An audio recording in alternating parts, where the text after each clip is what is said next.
Okay, so we've got a bunch of really big changes to Arcane and Fire. There's none for Frost, but that's okay. We'll talk about it later, I guess. I think there's a lot of really positive changes here. For Arcane in particular, they went really far in the direction of trying to make it so you have no buffs to track, really. And they just made the spec have more of what I think is a lot of people's chief problems with it if you've played it a lot. And that's, I guess, the feast or famine of its procs, particularly in like AoE. But that now extends a bit more to a single target, but we'll talk about that. So they made Energized Familiar, which if you don't remember is this.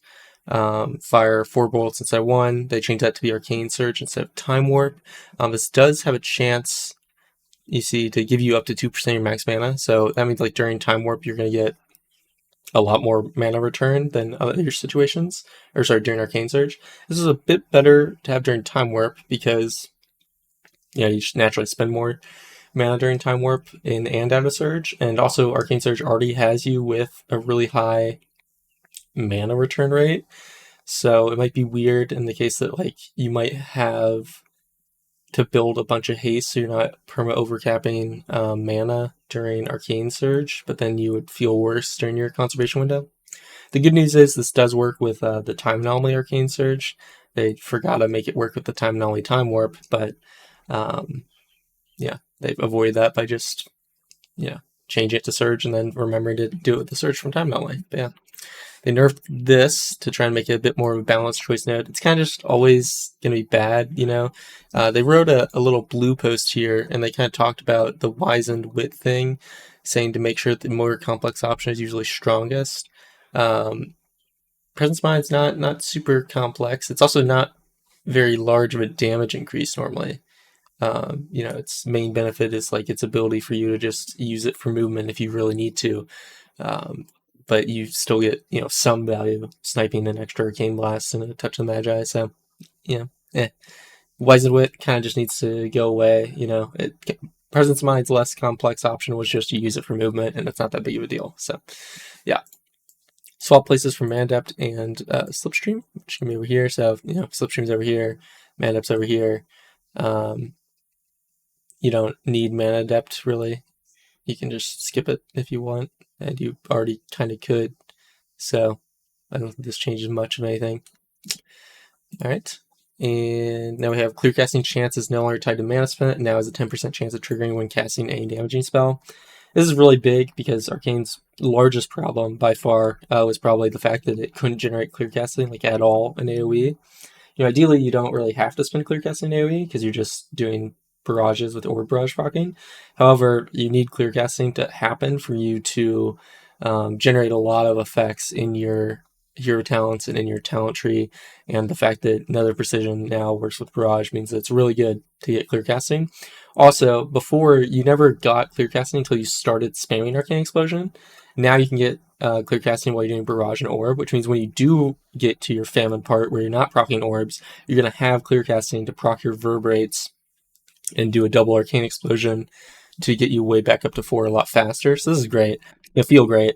So that's awesome. It also makes it so you're not adversely affected by all these random spells that or effects that make you not spend mana or spend less mana, right? That was a problem where that made Arcane literally have a lower chance of clear casting. And then the other thing is it means you're not just completely wrecked when you go down to 0 Arcane charges, right? Because in addition to your Arcane Blast taking longer to cast and doing no damage, if you get rid of all your Arcane charges, it also had like barely any chance to proc clear casting because, it did cost no mana, which meant even though the reason you barrage was because you were low on mana, you're just not going to generate clear casting almost likely. Whereas now, if you build back up, you're pretty likely to generate a clear casting with the 10% chance per. But yeah, and then they just made it so you can't do this generate while out of combat, which is good. And they made it so Evocate gives a stack clear casting. They could put this on Surge because theoretically that's essentially what this is. Because now Surge isn't guaranteed to give you one, but Evocation is. The nerf Second Storm because it was super oppressive. This is probably going to make us, from what Porm said, go back to the tier 30 rotation where you don't have a pre-burn before you do your evocate, just because there's less Siphon Storm time. You don't need the mana post surge as much, because your mana during your conserve phase just doesn't matter at all. You kind of don't do no damage. It really only matters during your burst windows. It could change because of the talents we have, of course, but yeah. Removed our 2-set Arcane Bounty, which is great. You don't have to spam Explosion anymore. They also made that impossible, right? So that's lovely. And they added this, where damaging a target with Arcane Missiles applies a debuff, which increases the damage taken from missiles, barrage, and blast by 1%, and it stacks, but doesn't refresh duration. I don't know if it has a max stack. Who knows?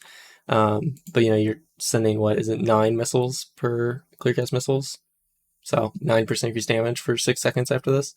The weird thing is this would like kind of incentivize you to cast from really, really far away, because it's damaging a target, so it's going to be when they hit you, or when you hit them. So ideally you would start like 40 yards away and then like blinking closer or something. I don't know if that will be a big deal. We'll see. But that if that type of min-maxing exists, that could be really annoying. And then just redesign time loop to basically do the same thing. The interesting thing is this should work with your 4-set, right? So you're just, whenever you cleave AoE missiles, you're going to be getting a massive AoE damage buff too, really. So this is really good for cleave, probably. But yeah. So consuming clear casting a 15% chance to grant you Aether Attunement, causing your next, you know, still the same thing. It's just they made it so consuming clear casting gives you a 15% chance to get this. That's rather RNG, right? You know, just there's no way to like guarantee this for your burst, which is what we care about, or I don't know. It's just you can just never proc this, or you can proc it like 3 times in a row, and I don't think either one is going to feel good. I think our current way of procking it is fine, right? You just have you use every 3 missiles is a cleaved, and that's good, right? You track it. It's not that hard to track, and you're like, oh, I have cleaved missiles. Let me use it, or let me save it for my next burns, you know? And that's good, because Arcane is not a consistent damage spec. Like, it should be able to line up things with its burn, because otherwise you're going to get things like, this is a massive amount of damage, right? This does so much damage. Even single target, it does so much damage. And if you just don't have it up for your burn, you just RNG and get unlucky, you're screwed. Right? You're screwed. So, yeah, not good, in my opinion. And they redesigned Lay Drinker to again be RNG, another precision. Consuming it has a 15% chance to make your next Arcane Blast or Arcane Barrage echo, or repeating its damage 25% effectiveness to the primary target and up to 4 nearby enemies. Again, super RNG. You know, this could either proc on the first nether precision or the second one, and then you might not use it on nether precision.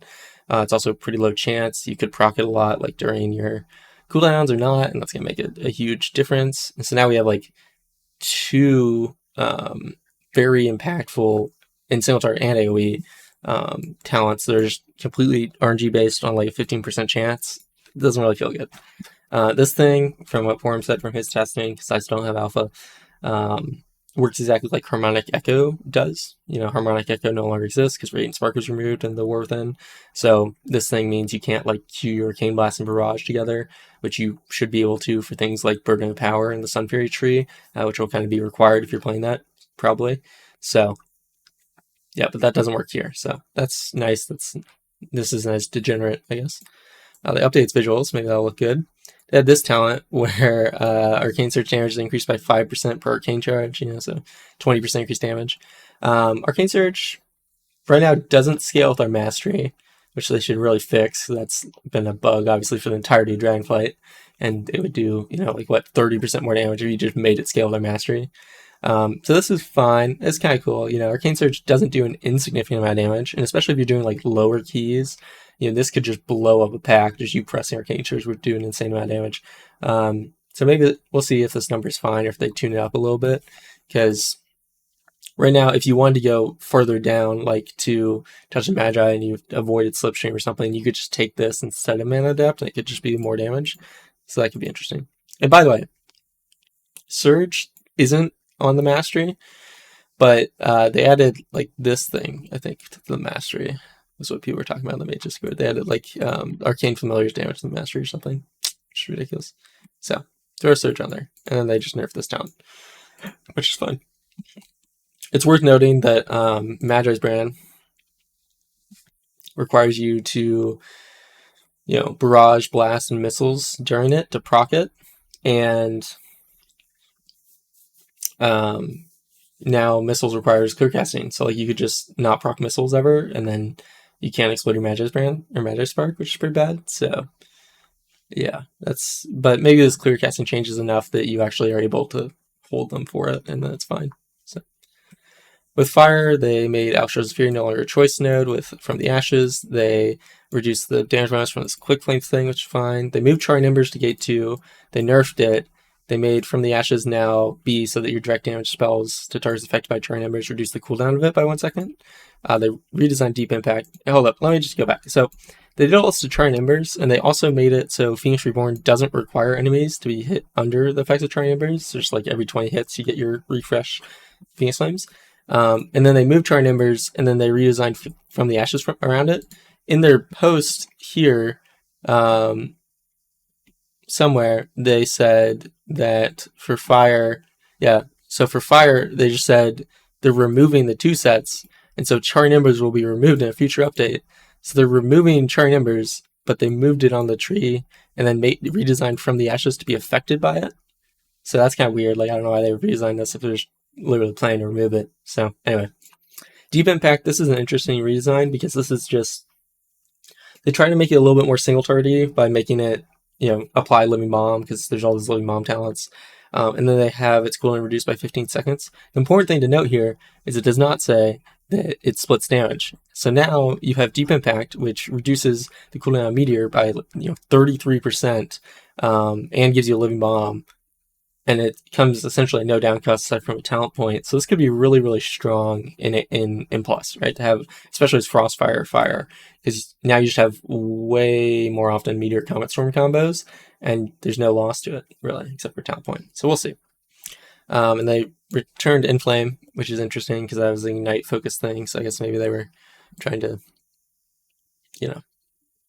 give Ignite a bit of better stuff because over here.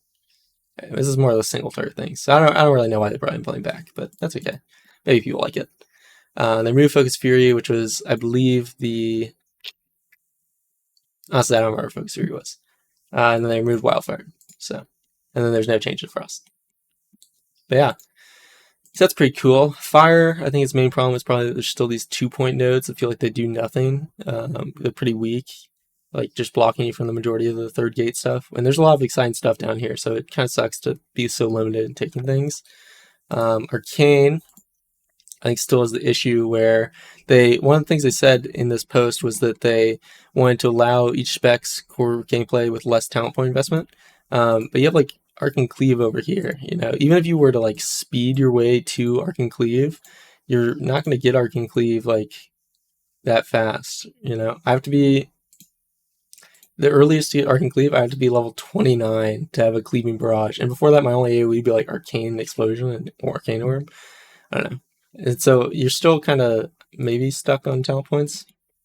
Not sure. Like, let's say we take Charged Orb. We don't really need that. Or I guess we can take this. Take that.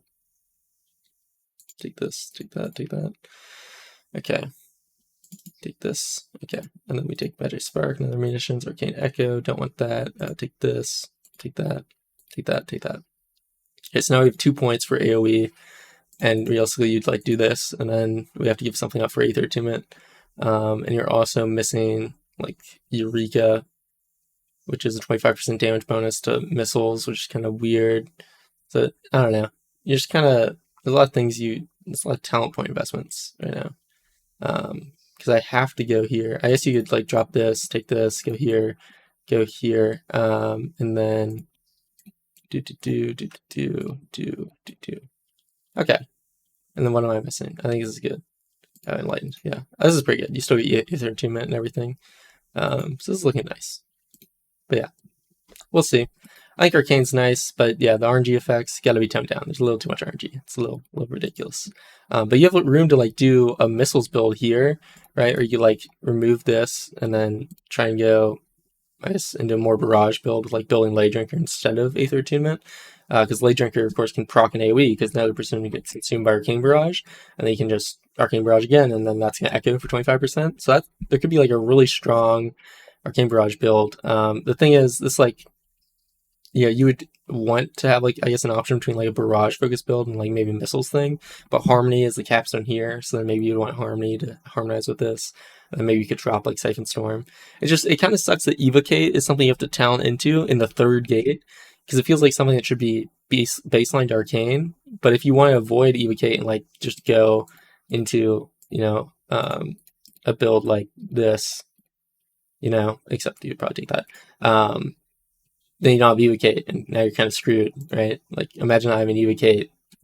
And we didn't even take this increased haste thing, which is really good for AoE. So, anyway, lots of interesting stuff. But yeah, a little bit sad they haven't done anything to Frost, because they're talking about, like, one of the things they talked about was, like, keeping an eye on, like, degenerate gameplay, which I think was what they mentioned, the Arcane Battery or something.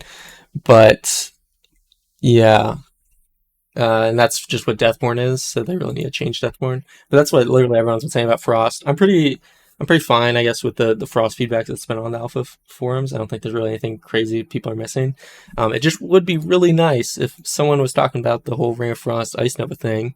And then also, like, Dragon's Breath Supernova is not really a very balanced choice node.